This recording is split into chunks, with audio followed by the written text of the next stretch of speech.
कटक सदर ब्लॉक कांग्रेस कमिटीर पूर्व निर्धारित कार्यसूची अनुसार कटक सदर ब्लॉक अंतर्गत आमण पंचायत विश्वालपड़ा स्थित ग्रामेश्वर मंदिर प्रांगण में कांग्रेस बंधु मिलन और कर्मी सम्मिलनी कार्यक्रम वरिष्ठ कांग्रेस नेता श्यामसुंदर खटुआ सभापतित्व में अनुष्ठित होईଯାଇଛି।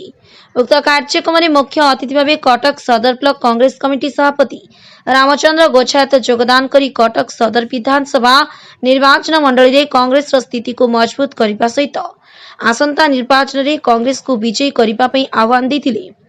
उक्त बंधु मिलन कार्यक्रम अवसर में रंजिता साहू समेत अनेक युवा कांग्रेस दल योगदान करते दलीय उत्तरीय और पुष्पमाल्य दे श्री गोछायत स्वागत करते। सेपरी 4 नंबर जोनर नूतन भाव सभापति श्रीजुक्त नियुक्त होइतिबा समीर खटुआ अन्य नेतृवृंद को संबर्धित करा। उक्त कार्यक्रम में अन्य मध्य पंचायत कांग्रेस सभापति कृष्ण चंद्र पुई, पूर्वतन सरपंच पूर्णानंद पुई, जिला कांग्रेस साधारण संपादक निहार रंजन नंद, उग्रसेन भूया, भरत कुमार नायक, माधव बेहरा, मोहम्मद कासिम कालंती पुई, विजय कुमार बेहरा, करीम शाह, रमाकांत खटुआ, गिरीश सामंतराय, आदित्य कुमार साहू, त्रिलोचन पुई, कानुचरण साहू, बैकुंठ महांती, वैष्णव राउत, केदार साहू, जदुमणि सामल, अशोक नायक, शंकर भोई, कार्तिक महांती, मिटू बेहरा, निरंजन दास, ऋषि कांडी, रवि नारायण नायक, अब्दुल खां, आर्त त्राण साहू प्रमुख बहु कांग्रेस कर्मकर्ता योगदान करथिले। शेषे वरिष्ठ कांग्रेस नेता पूर्णानंद भोई धन्यवाद अर्पण करथिले। कटक प्रदीप्त कुमार दास का रिपोर्ट, जयदेव न्यूज। रामचंद्र गोछायत कटक सदर ब्लॉक कांग्रेस सभापति आज जो बैठक होता आम पंचायत कांग्रेस कमिटी एक कर्मी सम्मेलन होता पंचायत बंधु मिलन होता।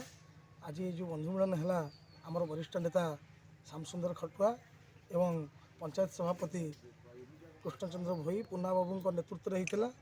मुझे आपण मानक जन देवाक चाहे जो कांग्रेस ये गढ़ था गढ़र जो पराजय घटी आम मान सकाशे आज कांग्रेस लोक आप देखुए कांग्रेस लोक एकाठी होती आमण पंचायत बार्ता जीव समग्र कटक सदर को कांग्रेस लोक सब एकाठी हेले।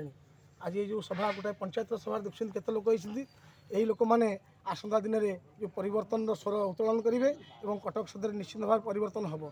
विगत 24 वर्ष भितर कटक सदर में जो मैंने नेतृत्व नहीं बीजेडी कहतु बीजेपी कहतु आज कटक सदर कौन होती अनुमान करूँ रास्ता घाट आरंभ कर स्कूल कॉलेज पर्यंत कौन उन्नति होती आपने चिंता करेंगे। आज कांग्रेस तर जो स्कूल कॉलेज करता से स्कूल कॉलेज में मैंने रंग मारिक कोटी कोटी टका कमाऊँ कि नूतन स्कूल कॉलेज किसी है। आज जो शीतल भंडार था शीतल भंडार 42 शीतल भंडार ओडिशार अन्यतम बड़ शीतल भंडार आज ध्वंसस्तूप परिणत हो। आज जो एमएलए अच्छा पिता स्वर्गत कालंदी बाबू थे से प्रतिश्रुति देते आम आसिले कोलेस्टर शीतल 42 शीतल भंडार पुनरुद्धार करूँ कि सब ध्वंसस्तूप परिणत हो। आज आपण मान मध्यम जन देवाक चाहे कटक सदर कौन विकास है नहीं। आज कटक सदर जो माननीय विधायक अच्छा से अतीत मंत्री होते आपड़ कहतु जो से क्रीड़ा मंत्री होते आज कटक सदर बहुत खेल पड़िया अच्छी कौ खेल पड़ियार उन्नति होती आपण मैंने कहतु कटक सदर बहुत भल पिला खेला उतरी क्रिकेट कहतु फुटबॉल कहतु कौन पिला चाकरी पाई आज यू आवाज जीव कटक सदर आमण पंचायत आवाज जीव ये परिवर्तन स्वर झंकृत हम और कटक सदर आसंता दिन में कांग्रेस निश्चित भाव में ये विजयी हम और कटक सदर लोकंर समस्या समाधान कर कांग्रेस। जातीय कांग्रेस जिंदाबाद, जातीय कांग्रेस जिंदाबाद। आम सम्मानीय मुख्यमंत्री कहते मुझे प्रति वर्ष लक्षे चाकरी तैयारी करी केते चाकरी पाई केते बेकारी हटी। आज आम सदर कथा चिंता करवा आप समस्त चिंता करूँ कटक सदर में सम्मानस्पद कालंदी बाबू विधायक होते